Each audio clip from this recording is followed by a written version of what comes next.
Salam, Namaste, Sat Shri Akal, Adab, good afternoon. This topic is very, very close to my heart. This is something that I see myself doing for the next 20 years, God willing, inshallah. Every year, about 20 million young Indians reach the age where they are ready to join the workforce.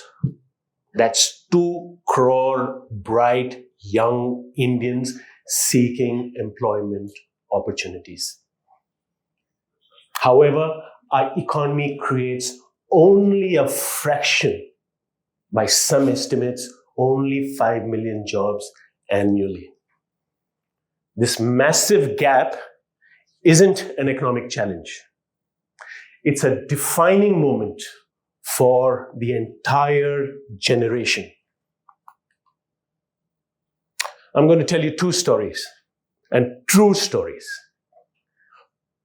A work colleague of mine, his son, his name is Ishmeet, passed out of a very prestigious engineering institution. He graduated in 2022 with a degree in computer science. He excelled academically, and during campus placements, he was offered a job. However, the role was far below not his expectations, his qualifications, and with limited responsibilities. Worse still, there was a backlog in hiring up to about 15 months before the provisional job offer could get converted into a full-time offer. Imagine 15 months. He is part of a much larger problem. India produces 1.5 million graduates, engineering graduates each year, yet only 500,000 in a good upcycle year get absorbed. This leaves 1 million qualified graduates like Ishmeet stuck with opportunities. The second is Meera. Again, incidentally, a daughter of a close family friend of mine. She also studied commerce, and with commerce, she took some additional certifications. And since 2023, despite her additional certifications, Meera finds herself overcrowded job market where the supply far exceeds demands.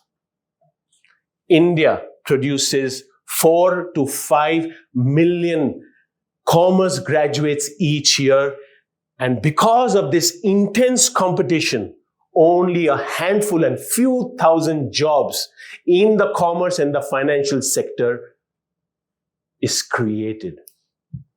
Entry-level salaries, even with qualification, can be as low as INR 300,000 or 3 lakhs per annum, making it very, very difficult for Meera to comprehend that her efforts and her effort are being rewarded. India is a STEM-obsessed country. We produce more STEM graduates than the entire continent of Europe and the Americas. Ishmeet and Meera's story is a stark reality. The mismatch between the number of engineering, science, commerce graduates that we produce and the number of engineering, commerce, science graduates related job opportunities available in India each year. Many like Ishmeet leave the country.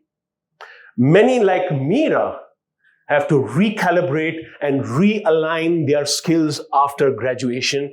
It's as if 5 years didn't matter. This misalignment between the education output and the economic needs is a critical challenge we must address. The challenge is further compounded between policy creation and policy execution in India. at the state level, at the center level.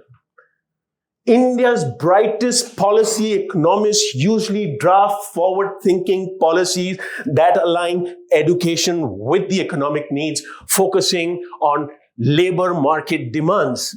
No problem there. However, these well-meaning, well-intentioned policies are handed over to academic reformists and administrators to implement. And guess what? Over here, it's only about compliance and not about outcomes. For instance, 3 years ago, the survey was conducted in one of India's richest industrialized state. And it was about the government grant given to the school.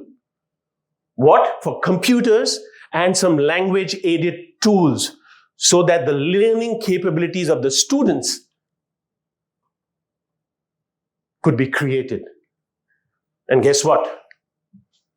The funds were appropriately utilized. No problem there. The problem comes after 2 years when the administrators came back to the headmaster or the principal. The focus was, kitne computer chal rahe hain? Rather than how these tools helped the young child with his learning capabilities.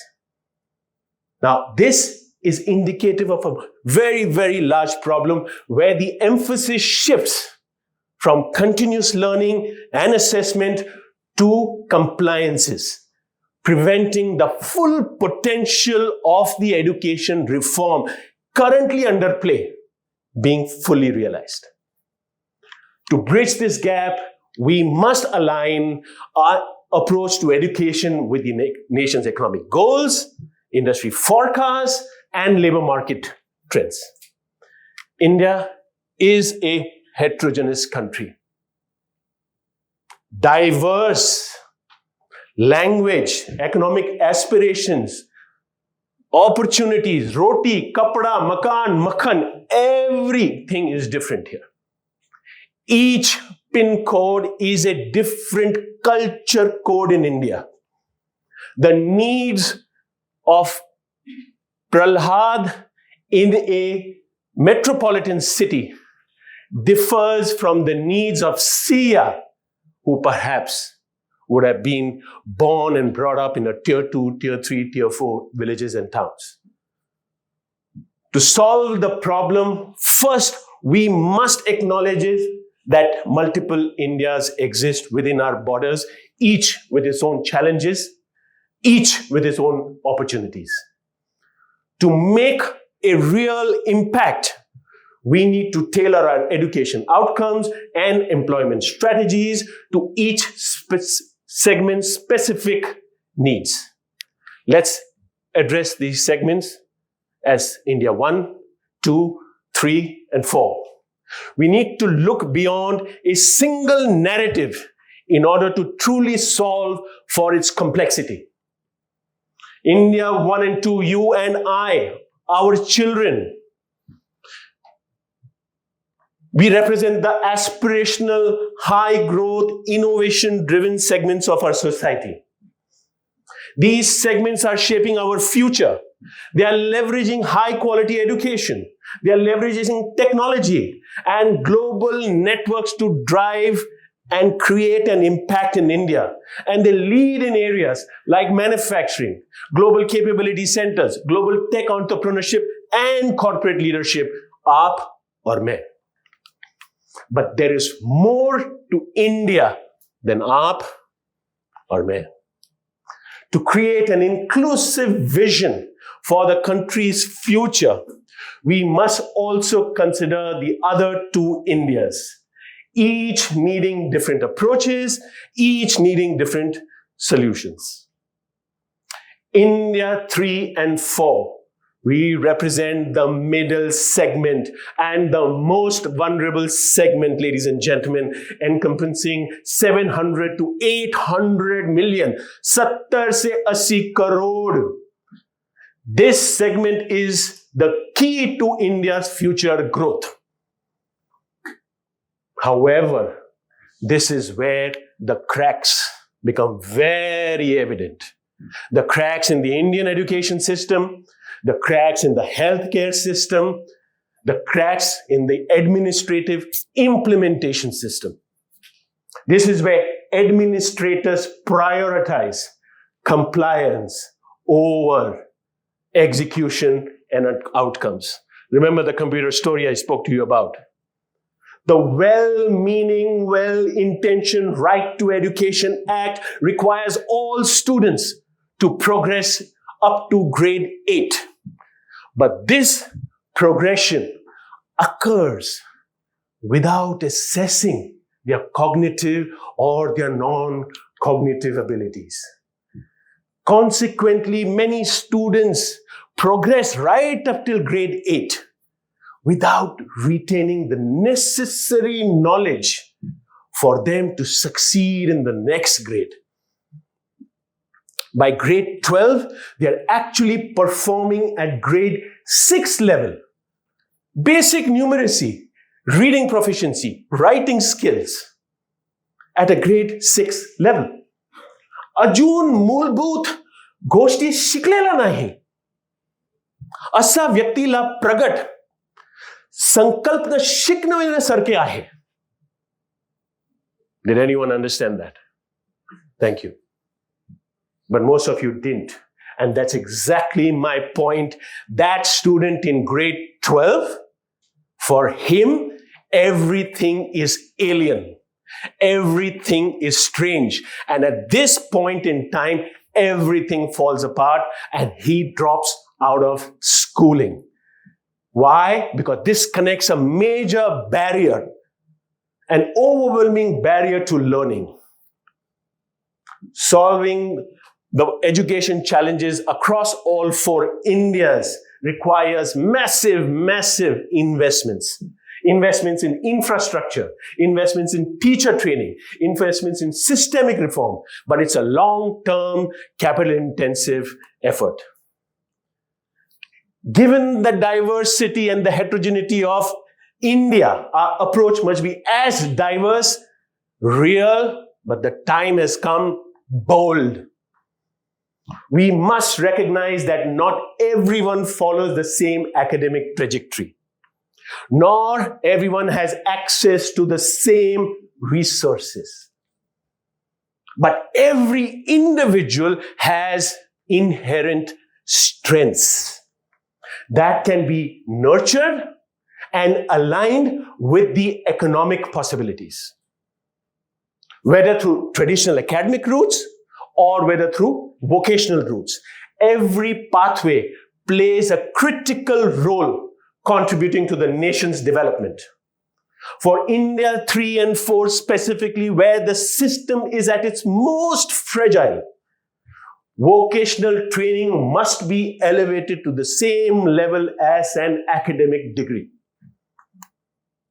Skills acquired or required in manufacturing sectors, construction, basic of healthcare, craftsmanship sectors are just as valuable to the India's economy as armed forces, doctors, engineers, investment bankers. Global systems like Australia's TAFE system, Germany's dual education system offers examples of how we can effectively integrate vocational and academic training to the benefit of the locals of that region.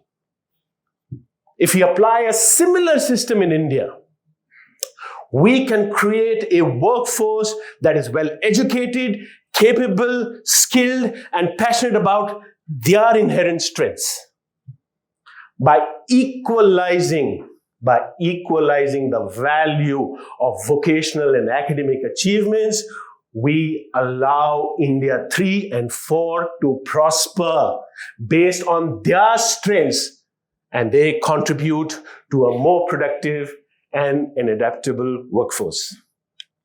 But To drive this real measurable change, we require a model that makes all stakeholders accountable and then connects education, infrastructure, administration, industry through public-private partnerships. And I'll give you an example. Take the PLI scheme, which the government of India introduced to boost manufacturing in India. Focuses primarily on the production of goods and services. However, its potential can be expanded also to include hiring and training the local youth through training, skilling centers embedded within the manufacturing units. So by shifting the focus away from just purely goods and services output to a human development output and outcomes, we can ensure that those industries are not only contributing to the economic growth, but most importantly, contributing to the human development skilled workforce for the next 2 generations. Those who after grade 12 wish to pursue a vocational pathway rather than an academic one can be directly absorbed by these manufacturing units. By providing additional incentive schemes or PLI, industries can offset their capital expenditure and their recurring operating expenditure of setting up these training centers.